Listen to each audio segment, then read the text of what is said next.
think my job as an artist is get people interested in things they wouldn't normally look at twice. I think that's an artist's job.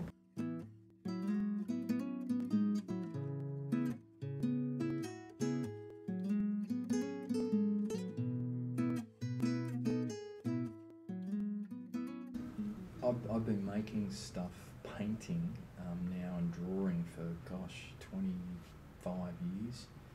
And it's only in the last 10 years I've kind of figured out the kind of artist that I want to be. And as an artist, I want to make things about the world we're in and about things to do with nature. So a lot of my work's been about interaction of me looking at natural events and making drawing of that and then trying to turn that into an experience of that painting. It can be quite abstract. And I guess before I was working with Peter, I was more into printmaking, which never felt so comfortable to me until I started printmaking more so with Peter, because his approach was quite different from how you're traditionally sort of taught to approach printmaking.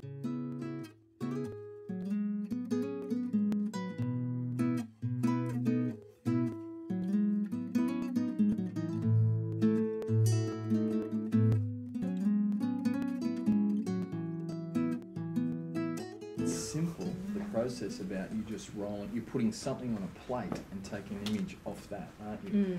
But it's complex in how it arranges, how it sits together, and that's the really exciting bit, because some of them will work, some of them don't, and it's instant.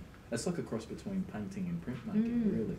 I mean, and that thing with printmaking though, that all those little variables will come into it, how tight I've got the pressure, as to whether, how many layers of ink I've rolled up, as to how dense the ink's going to be, and whether it, you know, if I've got the pressure too tight, it's going to mean we're knocking back too much of what is layered underneath. So those little things are quite important. Then with some of these, we've inked up the plate, and then Peter's cut a paper stencil and placed it down. It's either possibly the positive or the negative, and quite often we'll use both the positive and the negative of that stencil in one of the other prints. Plus we'll use the ghost of those, which is the leftover cognate on the plate.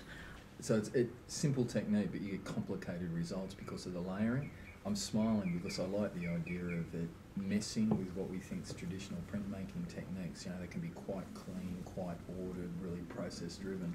And we kind of smash things together and just see how it looks. And if it works, it's fantastic. This has probably got, I think it's got 4 techniques on it, 4 different shifts. There's the black underneath with the Terpsy paintbrush, so that's the first thing that went on with the white of the paper. Then it's got the same green we were talking about, woodcut over the top, another image over the top with holes through it. We didn't like that, so we actually then made some bigger stencils and we put this purple on. So it's going from black to grey-green to purple, and it became a little bit too pulled apart, too messy, the layering. So the final thing we did was mix up this beautiful grey, and we actually made it the outside. So the stencil we put on, and then we basically put the colour on over the top, and it becomes a whole, but it's given it an edited view, and I think it looks really nice. The combined layers sit together much better now. I actually call that finished.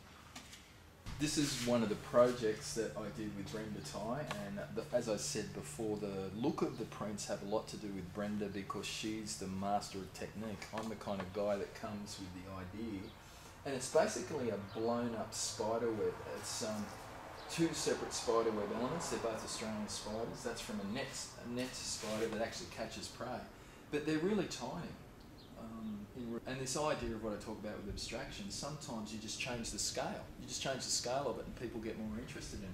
A lot of prints look tight, or they look technically difficult, and this is quite immediate. It looks like it's kind of slapped on, which I like.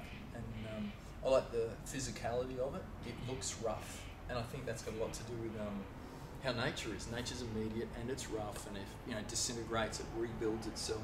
And I think this has got that quality.